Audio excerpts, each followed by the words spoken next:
목사님 기도가 주님 앞에 연락될 줄 믿습니다.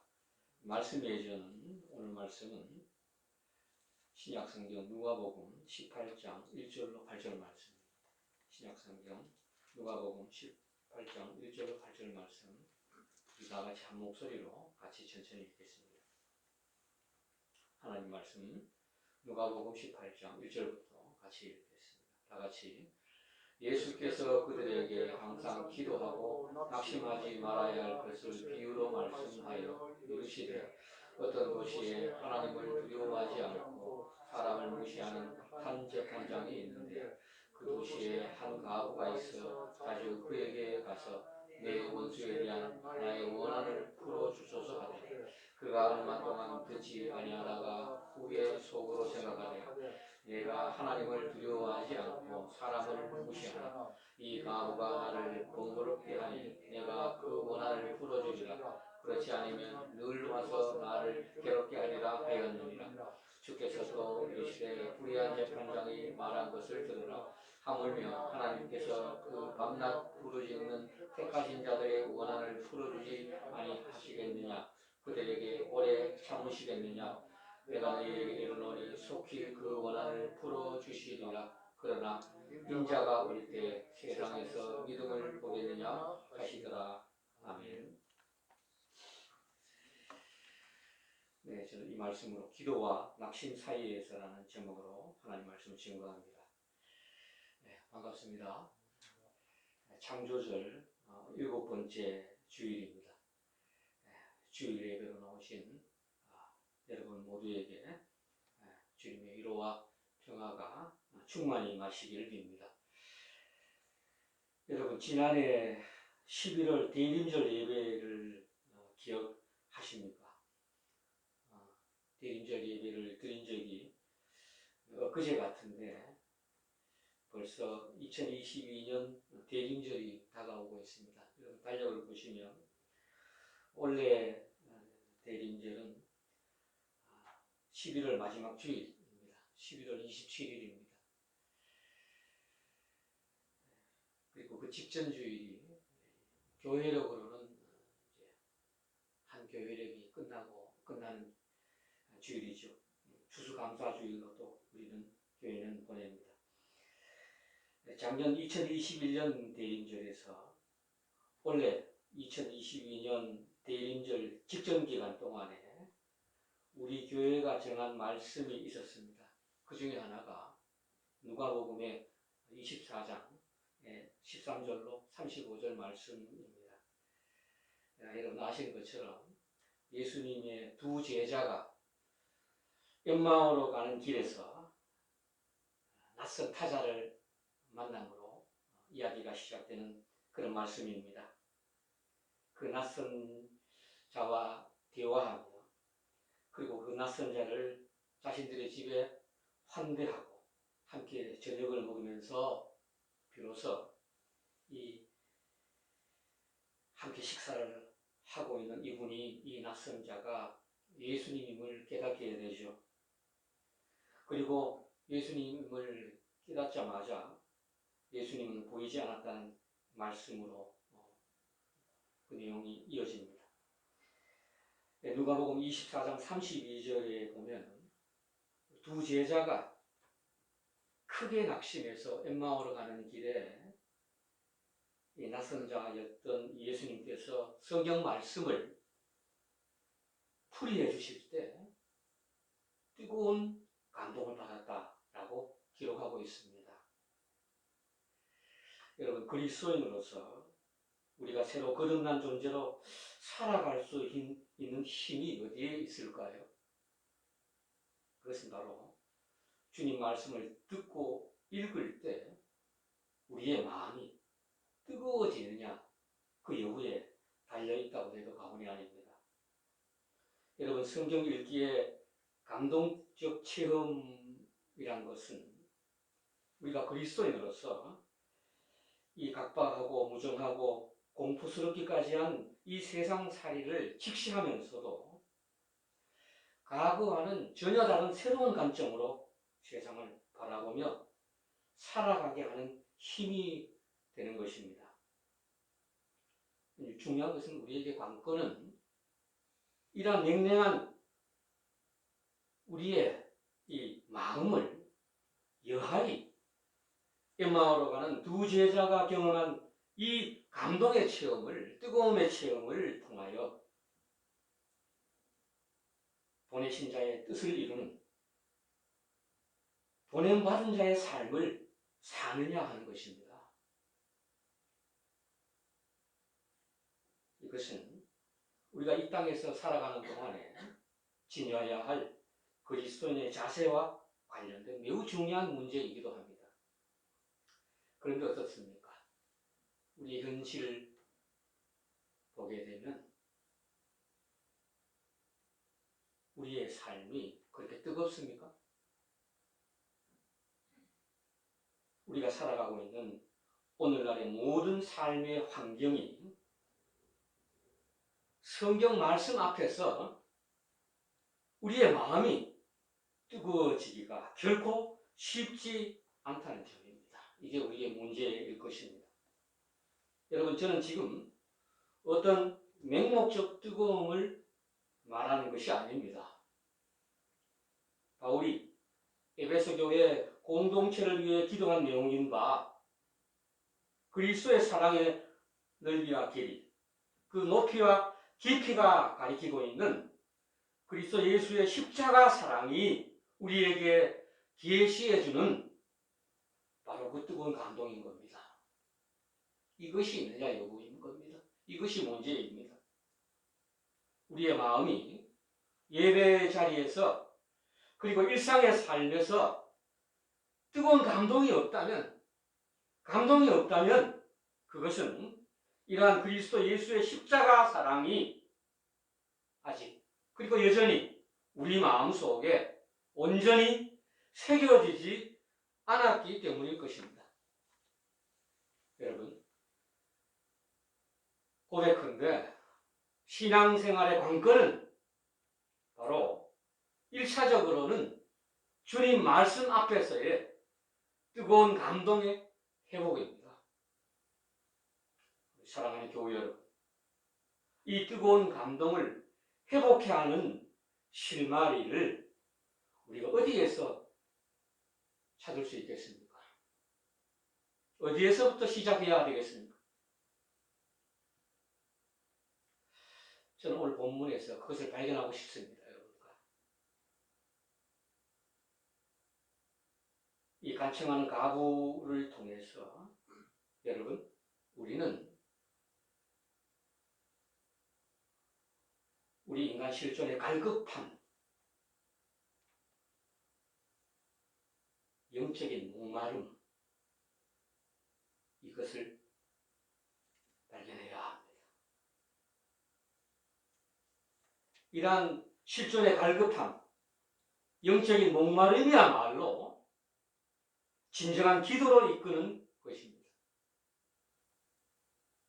기도는 오직 개인의 소원만을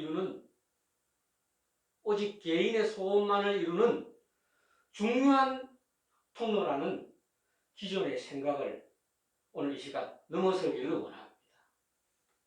그 기도의 지평이 어디까지 미치는지 우리는 본문을 통해서 확인해야 합니다.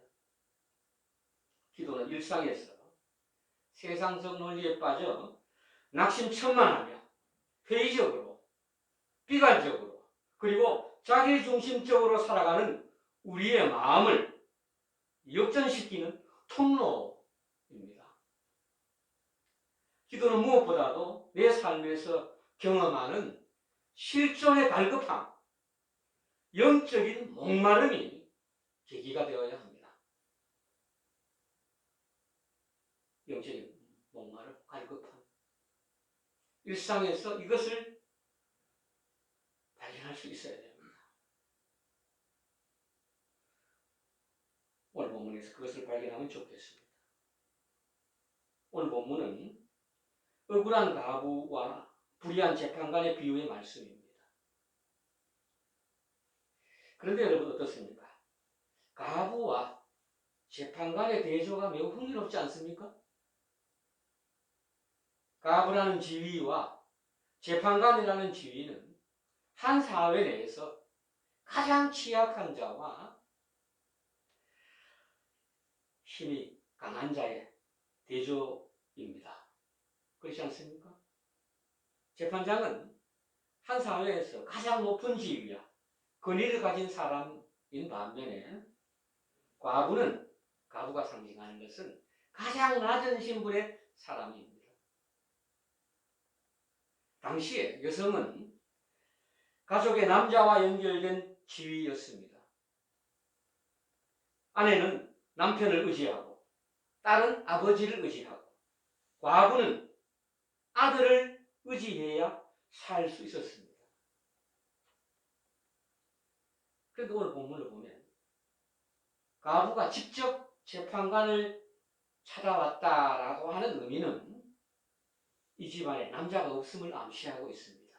그렇게 충분히 상상할 근거가 되죠. 그리고 오늘 본문을 보게 되면 자주 반복하는 단어가 있죠. 여러분 보십시오. 3절에 원한, 5절에 원한, 그렇죠? 7절에 원한, 8절에도 원한이 있습니다. 이게 3절과 5절에서는 원한을 풀다라는 동사로 나오고 7절과 8절에서는 원한이라는 명사가 원어에는 나옵니다.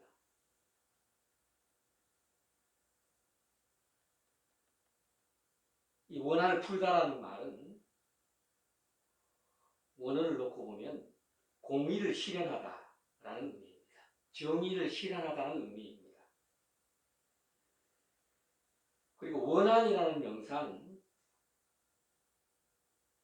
에크디케시스, 정의, 공의를 뜻합니다. 그러니까 3절에서 가부가 재판관에게 호소하는 말인즉 내 원수에 대한 나의 원한을 풀어주소서라는 말은 내 적대자에게서 나의 정당한 권리를 찾아주십시오라는 말입니다. 그러니까 내 적대자에게서, 내 원수에게서 올바른 판결을 내려주십시오. 정의를 실현시켜 주십시오. 라는 말입니다. 그런데 어떻습니까? 불의한 재판관은 하나님을 두려워하지 않고 사람을 무시하고 사람을 존중하지 않는 불의한 재판관이기 때문에 가부가 요구하는 정의에는 아예 관심이 없어 보입니다. 그런데 이 가부의 끈질긴 간청으로 어떻습니까? 내용이 재판관은 결국 가부의 청을 들어주게 되죠. 그런데 매우 놀랍고도 흥미로운 사실은 오늘 본문에 재판관이 이 가부의 청을 들어주게 된 속마음을 드러내 보여주고 있다는 겁니다. 그렇죠? 4절 보십시오. 속으로 생각하되 이 속마음을 성경에서 드러내 보여주고 있습니다.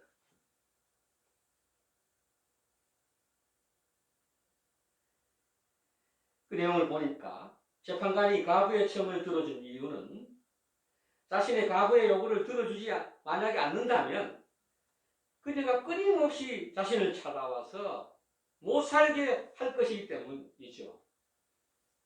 그러니까 요점은 뭐냐 하면 재판관이 갑자기 깨달음을 얻어서 하나님의 은혜를 입어서 하나님의 정의에 하나님의 디카이오신에 눈을 뜬 것이 아니라는 사실입니다. 그러니까 재판관은 전혀 변한 것이 없습니다. 다만 성가신 가부가 귀찮았을 뿐입니다. 5절에 나오는 나를 괴롭게 하리라 라고 번역된 단어가 히포피아조라는 원어인데요.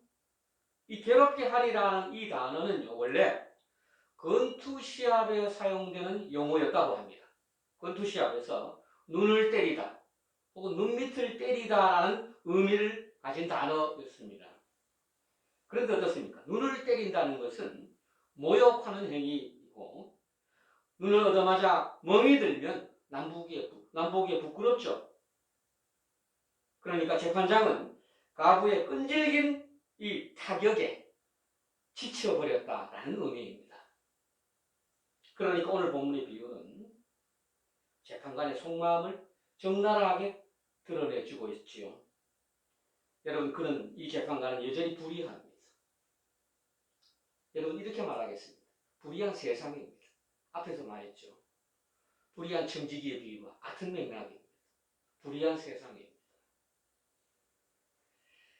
가부의 해피엔딩으로 비유가 진행되는 것 같아 보입니다. 그런데 여러분, 6절을 보십시오. 예수님은 6절에서 이 불의한 재판관이 뭐라 말하는지 귀담아 들어라 라고 말하면서 이 비유의 말씀을 새로운 국면으로 전환시키고 있습니다. 교우 여러분, 예수님은 왜 제자들을 그리고 우리를 재판관의 못된 마음으로 이끄는 것일까요? 재판관이 불의하더라도 자신의 소원을 다 이루었으니 가부는 감사하며 집으로 돌아가는 것으로 끝나는 것일까요? 이 물음입니다. 다르게 표현하겠습니다.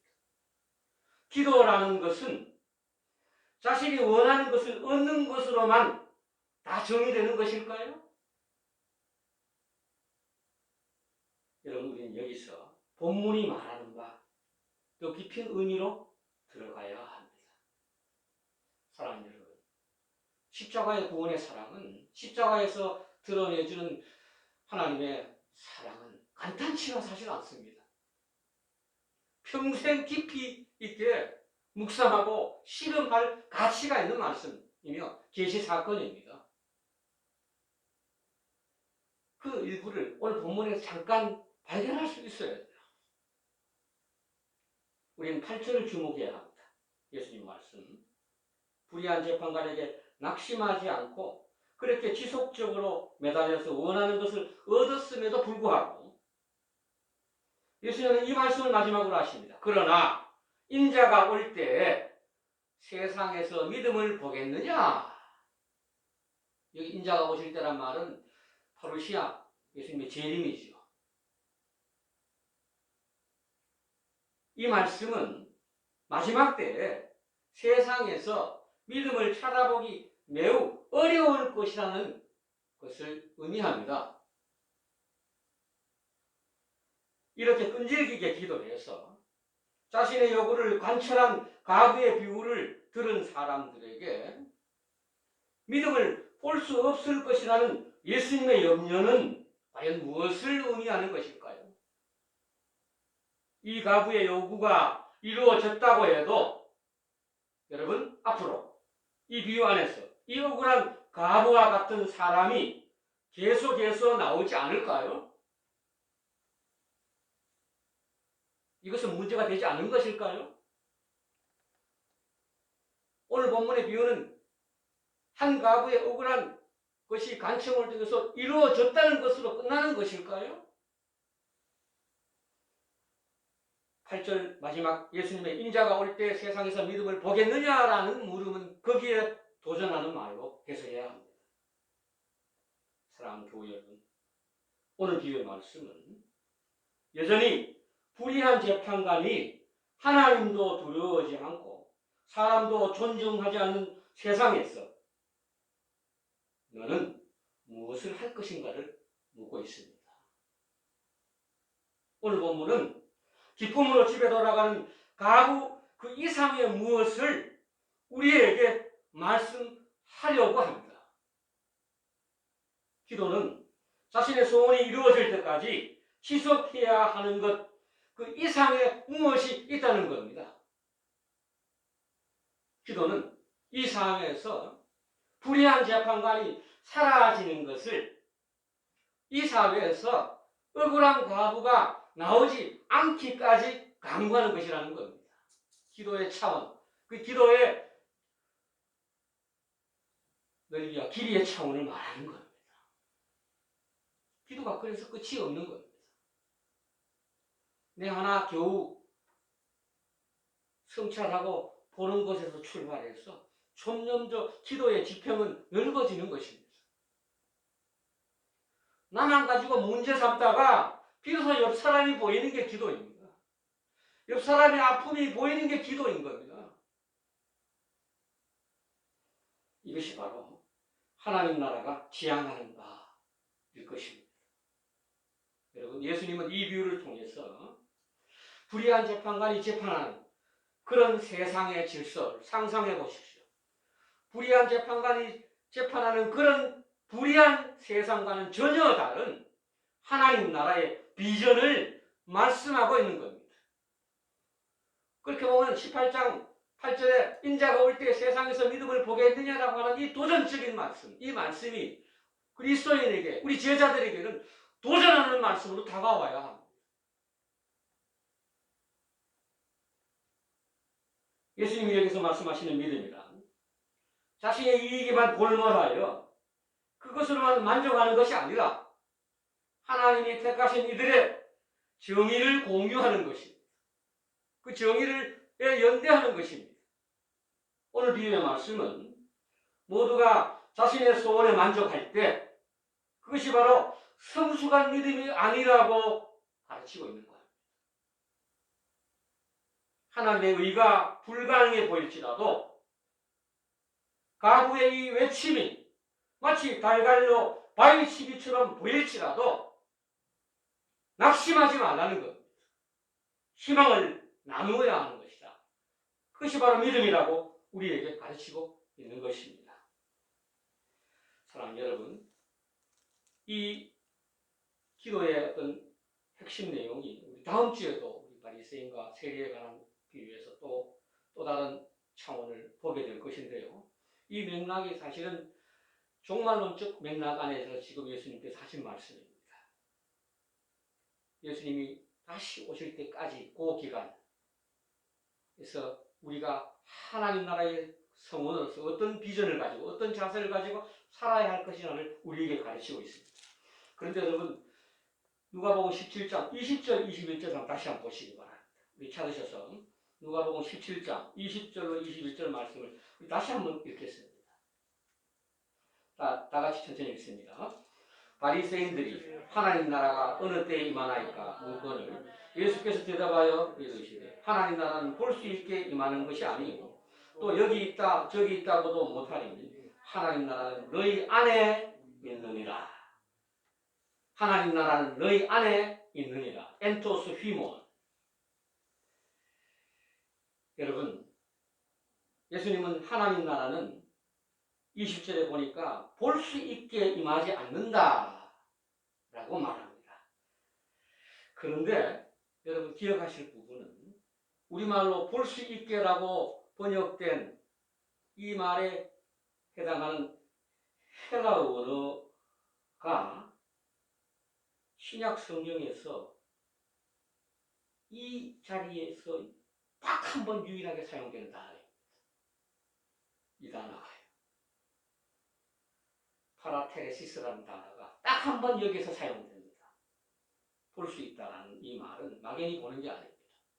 이 단어는 교육을 받거나 전문 지식을 갖춘 사람들이 그 당시 천체의 변화, 천체의 징조, 내지는 질병의 조짐을 세밀하게 관찰하는 것을 말합니다. 전문가적인 시선에서요. 유대인들은 하늘에 나타나는 표징이나 종말을 알리는 묵시적 표징을 말하자면 이렇게 관찰함으로써 파라테레시스 이렇게 세밀하게 관찰함으로써 하나님 나라의 도래를 확인하고자 했을 것입니다. 그런데 놀랍게도 예수님은 뭐라고 말씀하십니까? 하나님 나라는 현재 임해 있다라고 말씀합니다. 이게 놀라운 사실입니다. 하나님 나라는 오지 않은 미래의 나라가 아니라 이미 그들 가운데 임해 있다는 것입니다. 그런데 단서가 있어요. 아주 중요한 단서를 발견할 수 있어야 됩니다. 21절에 보니까 너희 가운데 하나님 나라는 너희 안에, 너희 가운데 있다라는 말이 중요합니다. 여러분 여기서 너희 가운데 있다라는 말이 전제하는 게 뭘까요? 그냥 너희 가운데입니까? 그것이 아닙니다. 예수님 말씀을 하나님 말씀으로 주로 메시아로 받아들이는 그 가운데입니다. 아주 간단하게 말하면 이 너희 가운데는 예수님이 있는 너희 가운데입니다. 여러분. 예수님이 있는 너희 가운데. 다르게 말하겠습니다.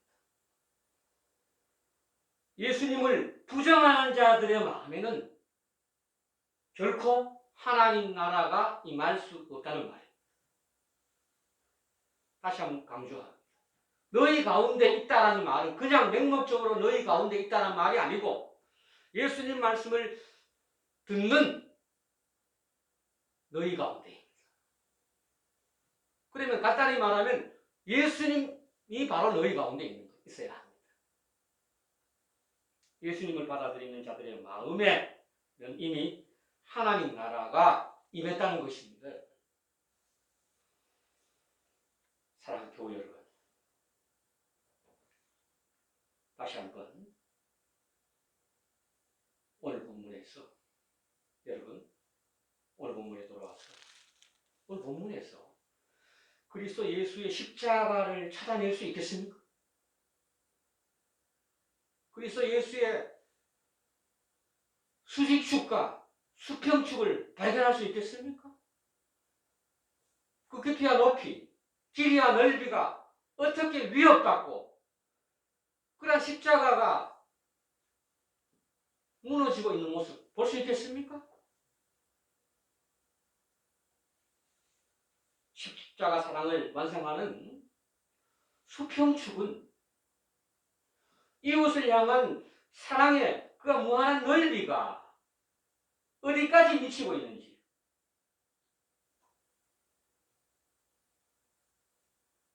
그것을 보여줍니다. 오늘 본문에서 그 십자가의 사랑의 길이는 어느 이름 없는 가부에게까지 미치고 있습니다.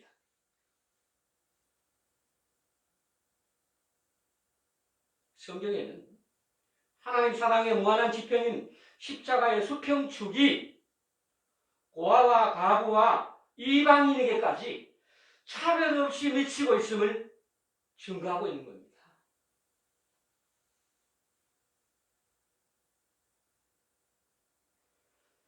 18장 8절에 인자가 올 때 세상에서 믿음을 과연 보겠느냐라고 하는 예수님 말씀은 역설적으로 말하면 우리 인간에게 구원은 예수 그리스도 십자가 앞에서 이루어진다는 것. 예수 그리스도 십자가의 사건이 나와 직결된 문제임을 깨닫는 것입니다. 나의 이제까지 모든 삶이 죄악에 물들었음을 깨닫는 것에 달려있는 겁니다. 하나님의 구원의 사랑은 수직축입니다. 구원의 사랑은 우리가 높다고 말합니다. 그 높이는 반드시 틀림없이 우리 삶에서 그 깊이에서 드러나야 합니다. 깊이에서 드러나는 것입니다. 우리가 살다 보면 삶의 깊은 시험에 빠질 때가 있습니다. 난관에 봉착할 때가 있습니다. 내가 내 문제를 해결할 수 없을 때가 있습니다. 나의 결정적인 컴플렉스라든가 이런 것들이 문제로 드러날 때가 있습니다. 나만 장군이 위대한 것은 자신의 그 나병을 문제로 직시했다는 사실이 있는 겁니다. 그것이 바로 내가 해결할 수 있는 그 무엇이 바로 깊이입니다. 모든 사람은 예외 없이 그 깊이가 있어요. 그 깊이를 봐야 돼요. 그런데 그 깊이가, 그 약점이 비로소 하나님께로 가는 통로, 출입문이 되는 것이죠. 내가 지금 현재 가지고 있는 권력과 재산과 사회적으로 지위, 높은 지위, 남들에게 자랑하는 모든 이런 것들, 그건 아무것도 무익한 거예요. 무익하게 바라봐질 때 비로소 내가 몸담고 있는 삶이 소중함을 깨닫게 되는 것이죠. 오늘 불의한 재판관을 성경이 하나님을 두려워하지 않고 사람을 무시한다. 이 말 속에 예수 그리스도의 십자가의 사랑을 요구하고 있는 겁니다. 우리 인간의 한계와 이 예수 그리스도 십자가를 통해서만 오직 우리가 그 하나님 사랑의 나라 안에서 살아갈 수 있음을 역설적으로 말하고 있는 겁니다.